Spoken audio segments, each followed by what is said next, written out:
today.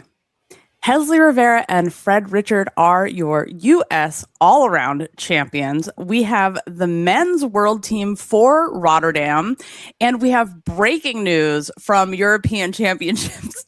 We can't wait to talk to you guys about this because really it's unbelievable. Welcome to GymCastic, the #1 gymnastics podcast in the galaxy. I'm Jessica. I'm here with Spencer from the Balance Beam Situation, and we just got back from U.S. Championships. There are three episodes on that with tons and tons of details that you can listen to. And there's photo galleries, and check our socials for some special content. And we had a live show, but first we're going to tell you the breaking news from European Championships. I just had to stop Jessica as we were starting to record because European Championships just started. Women's senior qualification and all-around final is going on right now. So I was following the scores. Sabrina Voinea, of being Sabrina Voinea fame, just went on beam, got a 13-3, was in the last spot for the beam final at this point. And then they submitted an inquiry and they just lowered her D score 0.3 after the inquiry, and now she's out of the beam final. So the saga of Sabrina Voinea and inquiries, among other sagas, continues because now she's in 23rd place on beam after the inquiry. Her mother cost her a medal at the Olympic Championships, and now she cost her a place Olympic in the Championships. Olympic Championships. That's what it's known as. Yeah, I mean, it's not wrong. It's just not what they call them. Yeah. Olympic champion of 3rd place floor at the Paris Olympics. Yeah. Yes. You guys. So, to be followed up, because this is in the moment happening. But yeah. I was like, Jessica, we can't start recording because I need to see what happens with Sabrina Voinea's inquiry. And then her score got lowered 0.3.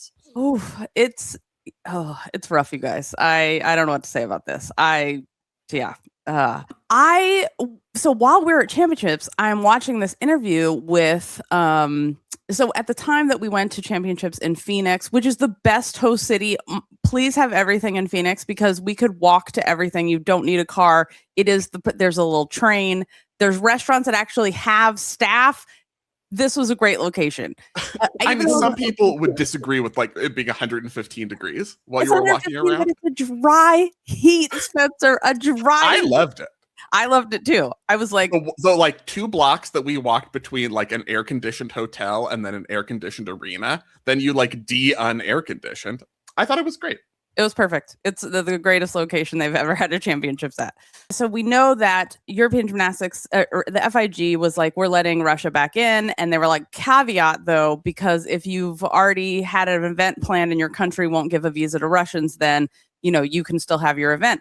Croatia, which is hosting the European Championships, was like, no. Do you know how close we are to Ukraine? Absolutely not. We're not letting the Russians in. I watched an interview with Russian state media, because that's the only kind of media there is anymore in Russia, who were with Melnikova on the floor at practice. And they said, they were like, what do you think of this? I can't believe they're not letting you in. And she was like, yeah, they said that it wasn't for educational purposes, so I couldn't go.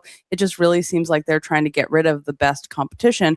And of course, it's Russian state media. And this is the guy who was in Jakarta at the World Championships, who just came over and just stood in front of me and Scott Bregman and just stared at us while we were working our computers. And we were like, hello, can we help you? What's happening? And he was standing there with like a little device in his hand. And I was like, oh, they've probably sucked everything off of our computers now. And then he just walked away after a while. Weird. Anywho, it was that guy. So after that interview, then we get the news that, oh, by the way, some Russians were let in. Yeah, Melnikova was off on the roster, then off the roster, then back on. Same with Anna Kalmikova. They rejected Victoria Listunova and continued to reject her. So she was originally on the team. She's not on the Russian team at Euros, but otherwise the rest of their intended team was ultimately allowed to compete, not under the Russian name. They're World Gymnastics 2 now. Belarus is World Gymnastics 1. They're Team World Gymnastics 2, but are competing as a team and are the top qualifier as a team to the team final. Yeah. And currently, as of this recording, Melnikova is still leading the all-around with a 55-9-3. 55-9-3. She'll win. I don't think. I mean, it's the competition is not over as we're talking, but she's going to win. Yeah, it's Melnikova. She's the all-around world champion. She's always prepared. Yeah, she's gonna win. So that is continuing. You can watch on Eurovision Sport, I believe. The finals are going to be on Eurovision Sport. Yeah. We'll put a link up in the show notes to how to watch. Speaking of things you should watch, we had a live show at US Championships. We sure did. We sure did have a live show. What did you enjoy? What did you enjoy about the live show? Okay. First of all, that it was kind of nice because it was we just went and did our normal recap podcast, but like in front of an audience and people ask questions. And I love that. But I loved that Shannon Miller stopped by. The 1996 team, the first American team to win a gold medal at the Olympics as a team, were there. And Shannon Miller graced us with her presence, and she's a gem. I think we need to have something like, you know how Saturday Night Live has like the 5 Timers Club jacket? We need that for people that have been on 3 times. Been on the show, I think. Okay. Shannon, I think, has been on 3 or 4 times now. So I love her stories. She always has something new, to tell us, even though every time I try to get more stories about Nemov. But I know every single time she's like, I don't have any stories. She's like, eventually I'm gonna run for office for something. So I'm not gonna tell you the stories. Yeah. So that was incredible. What was your favorite part? Yeah, we got to it was like an actual opportunity to interact with the people who like always come to the live shows, like the meat and potatoes GymCastic fans. Jessica gave me compliments for how long I stayed to take pictures. So I guess that was my favorite part, was like being told like how great I am. Was maybe my favorite part of the live show. That was good. I like that. I like being told how great I am. Expectations so low that basically you're just in public. This is the key to life. Yeah. It's so smart. There was a judge there who had a lot of feelings. There were some debates happening, and I accidentally hit someone in the face. I mean, that's not that was my favorite part. No, revise previous answer. It was when Jessica tried to throw a shirt at someone and she just gave them a concussion. I gave her an extra t-shirt. I felt so bad. She's fine, everybody. It was with a shirt. I didn't. It was a t-shirt. It was a t-shirt. She got hit with a t-shirt. There was not an actual brawl at the live show. I would never. That's for the alley. Everybody knows that. So replay tickets are available. Listen to what Shannon had to say. Our immediate reactions right after the competition. Anyway, you can get replay tickets and watch it. Don't miss out on what happened. Okay, U.S. Nationals. Let's give an overview of what happened.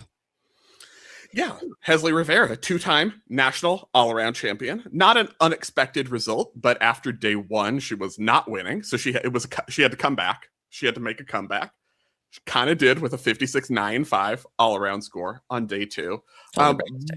More relevant for future-looking purposes than the scores, I think, we saw 4 events that are team final ready, and a huge national championship score on the second day. She seems, the only thing that could derail her road to the world championships this year would be health, because she looks, strong routines every event.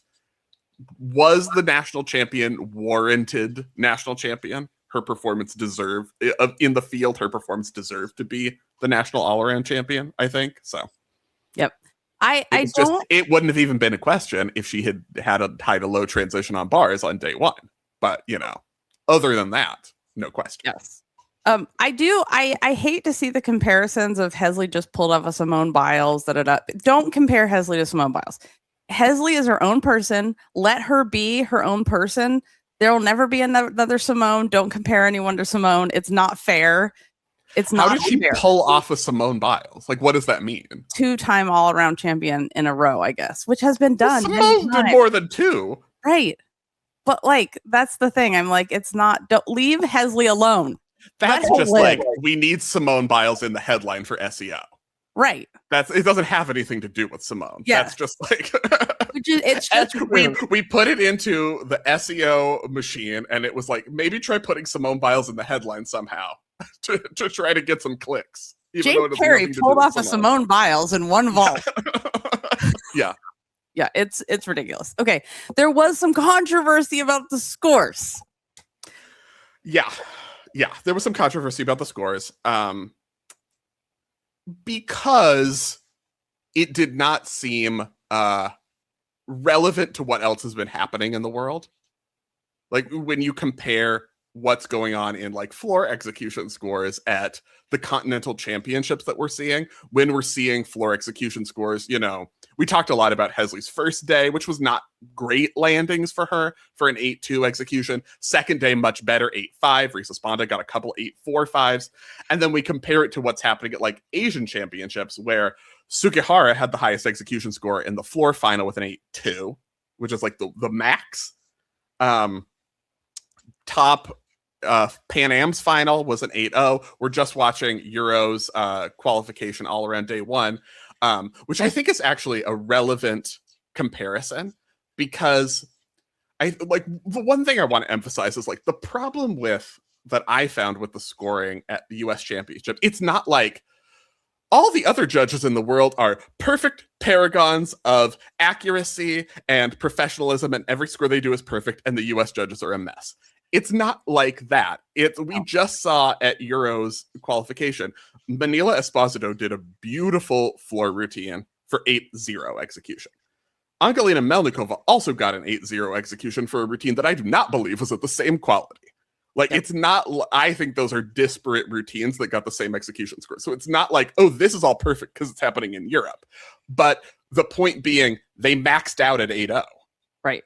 They didn't go higher than 8-0. So when we're seeing 8-5, 8-4-5 at US Championships, we're asking, is that really going to happen? If that the entirety of the continent of Europe is maxing out at 8-0. Are you going to 8-5 for the US athletes? Is their execution that much better? Is their artistry that much better? I kind of think no. Yeah, especially Manila Esposito. I don't know if you right. I mean, I use that example particularly to speak Jessica's language. If I say Manila Esposito got an 8-0 execution score, Jessica will say, well, then that is the maximum execution score anyone could ever possibly deserve. Ever. Yeah, but with Hezly, it's not about Hezly. She did great. She did her job. She had wonky landings on one day. And but otherwise, it's not about her. It's just the routine you focus on because she's the winner. Right. Welcome to the pains of being the winner. Yes, exactly. We could parse the 7th place floor execution score too, but it's 7th place. The national team lead brevet judge Chelsea Memel, I asked, of course, after day one, these scores, what the hell? These are not, what people are. So what did you get? And she said, quote, some of my calculations might have been a tad bit lower. I like a confidence boost, but I also like realistic, end quote. And that's, yeah. And I mean, I think the argument to this is people are like, you don't understand, every country elevates the domestic scoring. And this is true. Like, we are not debating that. That's totally true. We just expect the United States to have a higher standard about this. We want to based on what evidence? There's no evidence for this. Based on all this evidence of our lives. Yeah. There's no metric that the United States is the best at anything. But except Simone Bilesing. That is what we're great at. Yeah. So, we'll see. These won't be the scores that they're going to get when they go to Worlds. End of story. Or they could be, because who knows? And then we'll have to eat our words, which I would totally be willing to do if they go and get 8-4s and 8-5s in execution and floor at Worlds. Yes. I hope so. It would be great. And Manila Esposito then will get a 9-0 execution on floor. Yeah. Claire Pease went 8 for 8, 1 silver. Mm-hmm. She's dependable. Charleigh Bullock also 8 for 8 to win bronze. I think that was the most important thing about their performances was the 8 for 8. Yep. Because day 2 was hard for a lot of people. Sky Blakely, we talked so much about her, and day 2 was it was not her day. She had a lot of problems, especially on floor. Little mistakes on bars took her out of the bars medal contention. So, but in the events, Jade Carey, Olympic champion, vault champion, U.S. Nationals 2026 vault champion with a Yurchenko double full and a Lopez. I do think, as we eye forward, we're going to need to see, or Jade's going to need an upgrade of at least one of those vaults, upgrade to the Chung to secure a spot on the Worlds team, because it's not necessarily secured. We were asked at the live show, if you had to choose between Jade Carey and Esponda for the world's, this was a question from the audience. If you had to choose between them for the world's team, who would you choose? Buy a replay ticket to enjoy that discussion. But Jade Carey, I do think needs a vault upgrade at camp to be sure, even though she is Jade Carey. Yeah. Speaking of Jade Carey, her girlfriend, Amy, wore this jacket that was made by one of the sponsors. And I love it. Can you describe what you're seeing here, Spencer? It's a jean jacket with a big Jade Carey on it. Yes. And it says Golden Girl. And of course, I did see her in the bar, and I was like, I have to take a picture of this. And she very proudly displayed her jacket and was like, yeah, I'm trying to like wag, but I'm doing the best I can. Do you know what that is, Spencer? Wives and girlfriends. Yes. Of like, yeah, I mean, that's like comes from soccer. Like that's my area, not yours. I know, but I never know what this things. I had to just learn this. So thank you for letting me know it comes from soccer. What I feel like it's reductive because where are the Habs? The Habs? Husbands and boyfriends. Oh yeah.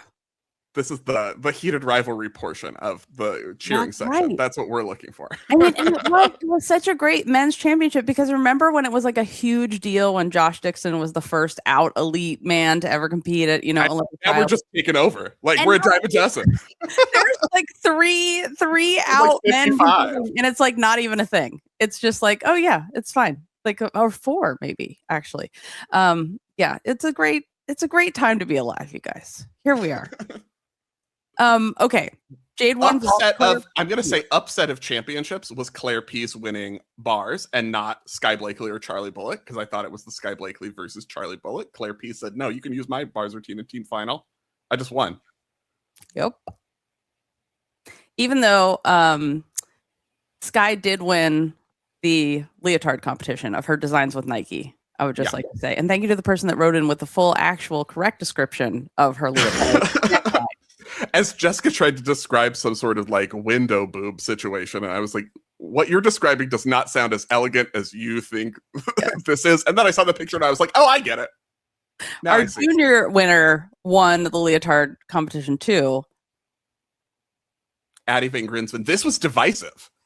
The Pacific Rain Day 2 juniors, maybe more divisive than the judging at nationals. Because people were like, you can't steal, Melanie design and the Dior leotard design. And it is different than the Melanie De Jesus, but it's literally an ode to Melanie leotard. Like the purpose is it to be like, we love Melanie, you're a goddess. Here is our, tribute to you. And I think a tribute is always fine. And it is different. And it looked great.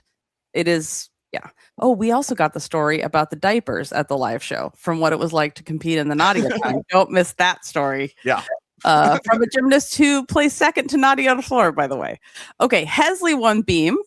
Yep. Not an upset. No. Very dependable on beam. Reese Esponda won floor, and her floor it's a huge, huge, huge score. One of the highest Ds and highest floor scores total. Yeah, she has the difficulty. She got a huge execution score as was happening on floor, but great routine. I think among the highlights of nationals for me were seeing the Reese Esponda and Dulcie Kaler floor routines where it's not just the same elements everyone's doing. That's always nice. Yeah. It gets repetitive, and you understand why people put certain elements in their routines. It's because that's what the code asks you to do. There are certain elements that are best used in certain combinations, and that's just the best option, and you need to do it to score well. It is nice to see people doing things that only are in their routine and not front aerial, split jump, straddle jump. That good job, but it's in everyone's routine, and we're going to see it 50 times a day. The Brandy double back never gets old, and the jump double turn at the end. Love to see it. Some quick updates for you. If you do not care for advertisements, you're like, ads, they're not for me. I don't like them. Welcome to Club Gym Nerd, where you can listen to every episode ad-free. Yes. If you already are a Club Gym Nerd member and you're like, wait, what? I can do this. There's instructions on how to add the podcast to your own personal podcast feed into any player that you listen to and get the ad-free show. We also do, live podcasts right after competitions like we did at championships with those 3 episodes from championships. You get discounts on our live shows like the one we just had. You also get our bonus episode every Friday, members only. Like I have so many stories to tell you guys this Friday on Behind the Scenes. I had to switch hotel rooms just for like 8 hours and then come back. I'll tell you about that. Oh my God, I had like a long interaction with a Russian woman who told me all about so many gymnastics things. She was like, "Oh, gymnastics and blah blah blah about rhythmic Russian gymnastics." Tell you about that. So many behind. That's not one conversation. That's 90 conversations. I was like, "What?" So if you like that, you want a whole extra hour every Friday too. Join Club Gym Nerd at GymCastic.com. Update on the tools on GymCastic.com. U.S. Championship scores have been added to all of the roster labs, etc. Updated roster briefs, new charting options. Get ready, Euros will be added once it has happened, because currently in progress. Club Gym Nerd as a gift. If you want to give it as a gift, it makes a great gift. A wedding gift, a getting engaged gift, a graduation gift. The fall is coming and we love the fall gift. Also, we have merch in our store. Everything you need, including newsletters, is at gymcastic.com. All right, let us talk about, next, what's happening from national championships from women moving forward. Yes, moving forward, 13 seniors were named to the senior national team, 14 juniors. This was among the talking points that we, at nationals, basically of the, in the realm of, remember when it was 6 and 6? It was like 6 seniors and 6 juniors, and it was like, that's all we're doing right now. And now it's like almost most of the field, which I think is ultimately a positive. You want people in the mix. I would assume that all of the senior national team members will go to the world selection camp, because it would be weird if you were named to the national team and then didn't go to were invited to a national team camp. So I think we'll have a lot of people there, a lot of people to choose from. I'm interested to know what has changed, though, because I feel like in the days when it was far fewer people being added to national team, it was, well, we don't have the money to fund that many spots. So I would want to know, like, what happened there. Yeah, they're afraid to get sued, so they just, if they want someone, they just add everybody in between the person they want and that person. Like if you want, I don't know what it is, but I would, as a dork, I would be like, what has changed? Because it was not formerly this many people getting spots on the national team. Yep. But I think the positive is you're keeping everyone in the mix. You're keeping people encouraged. A lot of angst in terms of discussions that were happening around nationals. A lot of angst about like, but where's the next generation coming from? Mm-hmm. Is there a lost generation? Are the juniors as good? I feel like your 2029 individual world championships worlds team is probably going to be made up of the gymnasts that right now we're saying like, well, why is she even going to the world's camp? She's never going to make the team. It's those gymnasts. Those are the ones who are going to stick with it and then be ready to make a world's team in 2029. And so you want them, like, we support you. Referencing like what Shilese posted about how she kind of felt like once she got injured in 2024, it was like, okay, well, sorry that happened, bye, or whatever, bye. Like, we don't need you anymore. So you want to make sure everyone, you have to recruit, just like a college coach. You got to recruit elites. Spencer, you know why they can add all these people? It's that sweet, sweet tampon money. They got Tampax as a sponsor now. Yeah, that's why. Tampon money. And what a good cause. Let's hear it. Free tampons in the arena. Free, you guys. Yes, that's right. Nature is healing, at least on the arena floor side. I don't know if it was like that at the top, but if you were on the floor, free tampons. That's what we like to see. Okay, world selection is what's coming up next for the women. The men already have their team. We'll talk about that in a minute. So it's coming up at Flip Fest. Got a while. More time than in between classic to nationals. You have in between nationals to the real meet for world's purposes, which is the selection camp, but not so much anymore because they have added some national scores into how they're selecting the team that was not part of the process last year. So there'll be 2 automatic team members selected for the Worlds team based on a combination of the selection camp result on the first day, the all-around score. 60% is that selection camp first day all-around score. 40% is your all-around total from U.S. Championships. So they're factoring in the U.S. Championship scores as well to determine 2 automatic team members. The other 3 members, plus the traveling alternate, plus the non-traveling alternate, are going to be like discretionary criteria, in quotes, aka whoever we decide. But so they've changed the system a little bit. Yeah. I mean, the discretionary criteria, like, I do believe in that, because it's like you might have someone that's like on paper they're fine, but they have like 7 injuries and they're probably not going to make it through just the training. So you're like, this probably isn't the best choice, or whatever's happening. Like, I think there is a place for discretionary criteria, or like it's Simone, but she had the poops the whole week, so she did do well, but you're still going to take the Simone. It's going to really depend on what happens at camp, and we'll see what happens at camp. You never know what's going to happen at camp. And remember, you just get to land on Jello on vault. So everyone could do their hardest vaults. But I think the new rule at camp, though, is that if you land on the Jello surface instead of on hard at camp, you have to have done that vault this year on a hard surface. Otherwise, you have to land it. You know what I mean? So you can't do something. You can't. They don't want to be selecting a team based on a vault that hasn't been landed on a competition surface before, because that's not representative.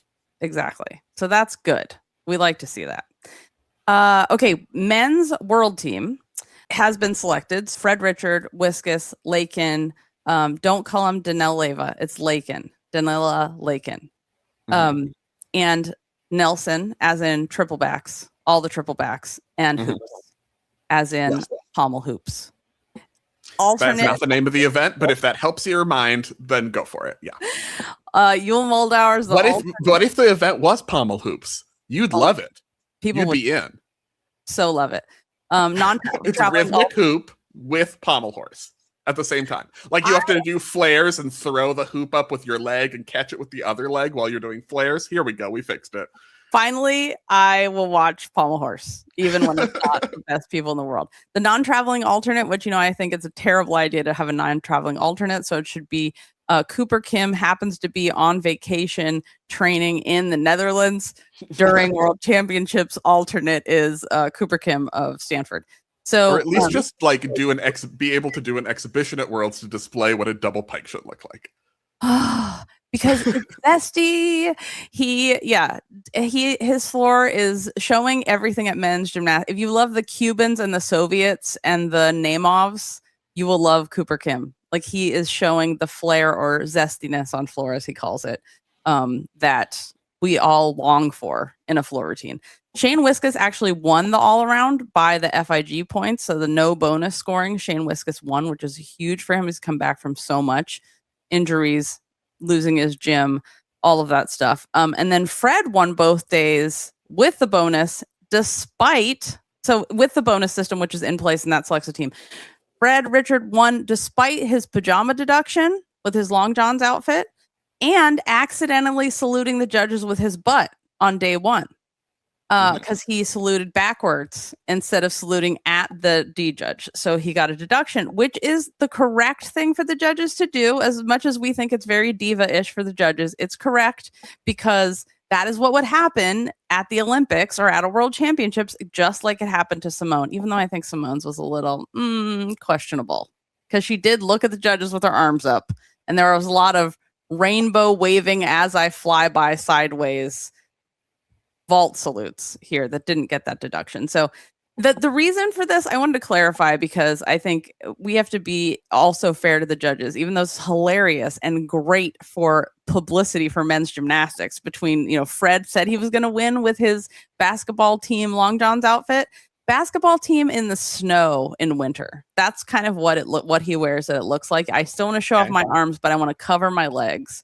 He said he was going to win wearing that, and he did. And that's the kind of confidence we like to see. But the thing about the judges and the saluting, so sometimes if you fall off, The judges want to know, are you done? Are you getting back up? Is this it? Are you going to go chalk? Like, so it is not especially just on pommel, stupid pommel horse.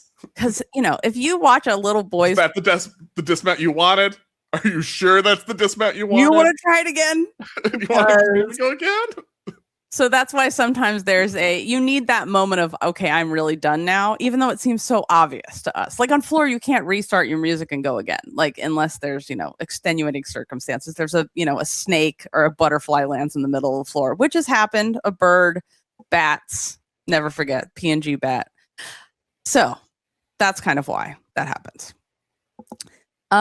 In the Gymternet news, there's some quotes about comebacks.